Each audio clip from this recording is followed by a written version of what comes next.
Hi guys, good morning Nidu. It's a very hot day. বহুত গৰম। এইকেইদিন বহুত গৰম পৰিছে আৰু গৰমৰ চোতত চব ঘৰৰ ভিতৰত সোমাই আছে। কোনোবাই এচিত ভিতৰত থাকক, এচি বাহিৰত থাকক, ফেনৰ তলত থাকক, ফেনৰ তলত নাথাকক, পানীৰ তলত সোমাই থাকক, কিন্তু এই গৰমৰ পৰা কোনো হাত সাৰিব পৰা নাই। ময়ো হাত সাৰিব পৰা নাই। আজি মোৰ এই অৱস্থা কাহ, চৰ্দি, জ্বৰ, এই গৰমৰ ফলতে মোৰ কাহ, চৰ্দি, জ্বৰ আৰম্ভ হৈ গ'ল। গতিকে গাইজ সকলোকে কেইটামান কথা কওঁ বুলি মই ভিডিঅ'টো বনালোঁ। চাওক, এতিয়া এইকেইদিন বহুত গৰম পৰিছে। গতিকে মই এটা আহ্বান জনাওঁ, সকলোকে এটা আহ্বান জনাওঁ যে আপোনালোকে এই সৰু সৰু ল'ৰা ছোৱালীবিলাক লৈ পেলাই ক'তো নাযাব দেই। যদি নিজৰ গাড়ী নাথাকে, নিজৰ গাড়ীত যদি এচি নাথাকে, নিজৰ গাড়ী যদি নাথাকে, চাৰিচকীয়া গাড়ী, তেতিয়াহ'লে আপোনালোকে কোনো বাছ, ট্ৰেভেলাৰ, উইংগাৰ বা ৰেলত ক'তো নাযাব এইকেইদিন। অন্ততঃ ঘৰত থাকক। ঘৰত থাকিলে অন্ততঃ স্বাস্থ্যটো ভালে থাকিব। কাৰণ ইমান গৰম নহয়। মই নিজে ভুক্তভোগী। আজি মই ইমান ডাঙৰ ল'ৰাটো, মই গৈছিলোঁ বাছত এফালে, কিন্তু গৰমৰ চোতত মই আজি ঘৰত আহি মই পৰি গ'লোঁ। গতিকে মই অনুভৱ কৰিছোঁ যে বাহ, আৰে গাত ইমানেই গৰম সোমাই গ'ল, এনেস্থলত ভাবকচোন আপুনি, এই সৰু সৰু ল'ৰা ছোৱালীবিলাক যদি আপোনালোকে লগত লৈ যদি ক'ৰবাত যায় নহয়, কিমান কষ্ট পাব তেওঁলোকে। একদম নাযাব আপোনালোকক মই কৈছোঁ, মাক বাপেক, অভিভাৱক সকলোকে কৈছোঁ, মানে বিশেষকৈ সৰু ল'ৰা ছোৱালীখিনিক একেবাৰে নিনিব বাহিৰত, যদি নিজৰ গাড়ী নাথাকে, চাৰিচকীয়া গাড়ী। মই ৰিকুৱেষ্ট কৰিছোঁ সকলোকে। আৰু এতিয়া চাওক, এতিয়া 40-41 পাই গ'ল। অসমত তাপমাত্ৰা 40-41 পাৰ হৈ গ'ল। আগতে আছিলে 36 হায়েষ্ট।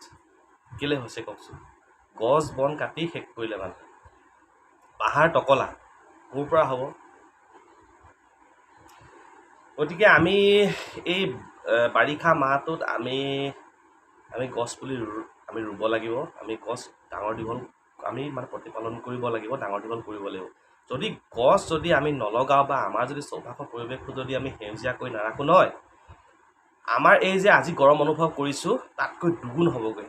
আমি সিজি যাম তাৰমানে। এতিয়া চাওক, অসমত 41 হৈছে হায়েষ্ট। সেইদিনাখনি কোনোবা এজনে ফেচবুকত দিছে। তেতিয়া আপোনাক কৈ থওঁ, উত্তৰ ভাৰতৰ যিখিনি ৰাজ্য আছে, দিল্লী, হাৰিয়ানা, UP, বিহাৰ, তাত 47। চাওকচোন, তাৰ মানুহ কিমান কষ্টত আছে। তাত গছ কম আছে আৰু তাৰ গৰমৰ লগত আমাৰ গৰমটো অলপ পাৰ্থক্য আছে। এতিয়া দিল্লীত কেনেকুৱা গৰম নহয়, ভাবিব নোৱাৰা গৰম। আমি ইয়াৰ পৰা যদি আমি দিল্লীত গৈ যদি আমি ৰওঁগৈ, আমাৰ লগালগ বেমাৰে হৈ যাব নেকি? গতিকে আমাৰ অসমত আজিও বহুত গছ গছনি আছে, বহুত জংঘল আছে, আমাৰ অভয়াৰণ্যবিলাক আছে, বনাঞ্চলবিলাক আছে।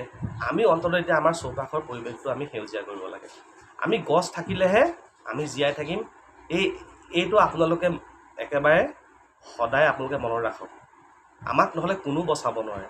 এই গৰমত আপোনালোকে যদি শিক্ষা পাইছে, মোৰ কথা যদি শুনি আছে নহয়, আপোনালোকে অন্ততঃ নিজৰ চৌপাশৰ এই অঞ্চলবিলাকত আপোনালোকে গছ ৰুওক, প্ৰতিপালন কৰক ডাঙৰ নোহোৱালৈকে। সেই গছকেইজোপা আপোনাক অহা 2-3 বছৰত আপোনালোকে ধুনীয়া ছাঁ দিব, ধুনীয়া অক্সিজেন দিব, আৰু আপোনাৰ আহি থকা দিনবিলাক সুখৰ আৰু শান্তিৰ হ'ব, আৰু আমাৰ পৰিৱেশটো ঠাণ্ডা হ'ব। গতিকে গাইজ, আৰু বিশেষকৈ মই যিসকল অলপ বৃদ্ধ বৃদ্ধা লগতে মই যুৱক যুৱতী সকলোলৈকে মই আমাৰ জনাইছোঁ যে আপোনালোকে অন্ততঃ গৰমৰ দিনটা অলপ কেয়াৰ লওক। ডিহাইড্ৰেশ্যনৰ কবলত যাতে আপোনালোক নপৰে, পানীটো খাব, আৰু ORS খাওক, নেমু টেঙা চেপি খাওক, নিমখ আৰু চেনি মিলাই আপোনালোকে পানীত মিক্স কৰি খাওক। নহ'লে আপোনালোকে কিছুমান সমস্যাত ভুগিব পাৰে। মই ডক্তৰ নহয়, হ'লেও এইকেইটা মানুহে সকলোৱে জনা কথা, মই আকৌ জাষ্ট আপোনালোকক আওৰাই দিছোঁ। নহ'লে আপোনালোকে পেচাব ইনফেকশ্যনত ভুগিব পাৰে। ডিহাইড্ৰেশ্যনততো মই কথাটো ক'লোৱেই। গতিকে বিশেষকৈ মই এই বৃদ্ধাসকলক মই এটা আহ্বান জনাইছোঁ, যিসকলৰ অলপ বয়সটো বাঢ়ি গ'ল। তেওঁলোকে নিজেতো কেয়াৰ কিছুমানে কৰিব নোৱাৰে। অন্ততঃ তেওঁলোকৰ ঘৰৰ মানুহে তেওঁলোকক অলপ বিশেষভাৱে চাওক। এই গৰমত যাতে তেওঁলোক ক'তো এনেকৈ নাযায় বাহিৰত। এতিয়া মানে কি, য'ত ত'ত যি টি অনুষ্ঠান পাতি আছে দেই, আৰু ৰাইজে পাতি থাকিবলৈ দিয়ক। আপোনালোকে নাযাব, পাতিবলৈ দিয়ক। এই ক'ৰবাত মিটিঙৰ ক'ৰবাত কিবা আমুক তামুক, নিজৰ শৰীৰটো আগত।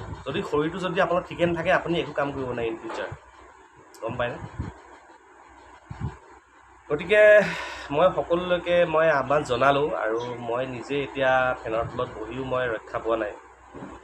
আৰু যিসকল কৃষক আছে নহয়, যিসকলে আমাক চাউল, শাক পাচলি, ফল মূল, আমাৰ লাগতিয়াল যিখিনি আমি খাওঁ সেইখিনি দি আছে আমাক, তেওঁলোকে যে কষ্ট কৰি আছে নহয় খেতি পথাৰত, কেনেকৈ কষ্ট কৰি আছে মই ভাবি পৰা নাই ভাই। আৰু তেওঁলোককো মই বিশেষ আহ্বান জনাইছোঁ যাতে আপোনালোকে অন্ততঃ গৰমৰ দিনকেইটা আপোনালোক ঘৰতে ৰেষ্ট লওক। মানে আপোনালোকৰ যদি বেমাৰ পৰি যায় খেতি কোনে কৰিব। আৰু কৃষকসকল তেওঁলোক সঁচাকৈ বহুত কষ্ট কৰি আমাক বস্তুবিলাক উৎপাদন কৰি আছে, আমাৰ দেশখন চলাই আছে। এই কৃষকসকলক সঁচাকৈ ধন্যবাদৰ পাত্ৰ। আৰু তেওঁলোক নাথাকিলে তাৰমানে আমাৰ একো ফালেই নাই। গতিকে এই গৰমত আপোনালোকে টেঙা পানী, তেতেলী পানী যি পাৰে খাওক। আৰু মই বহি আছোঁ আৰু ঘৰৰ ভিতৰতে কিবা কিবি যদি আৰু কাম আছে মানে কৰিব পাৰে। আৰু আবেলি হ'লে ওলাই যাব পাৰিব, অলপ মানে কমি যায় সেইটো গৰমটো। আৰু যদি কিবা কাম কৰিব লগা থাকে আগবেলাই কৰিব, অলপ সোনকালে উঠিব, 5টা মানতে উঠিব। 5টা, 6টা, 7টা, 8টালৈকে 9টালৈকে আপোনালোকে কাম কৰিব পাৰে আৰু নিজৰ বাৰীত। তাৰপাছত নোৱাৰে আৰু মই নিজে তাৰমানে এইটো কৰিছোঁ। কথাখিনি এইখিনি ভাল লাগিলে আপোনালোকৰ লগত এই গৰমৰ দিনকেইটাত ক'ৰবাত ফুৰিবলৈ যাম বুলি ভাবিছোঁ। যদি যাওঁ নিশ্চয় ভিডিঅ' আপোনালোকক মই দিম। এতিয়ালৈ আহিছোঁ, বাই বাই।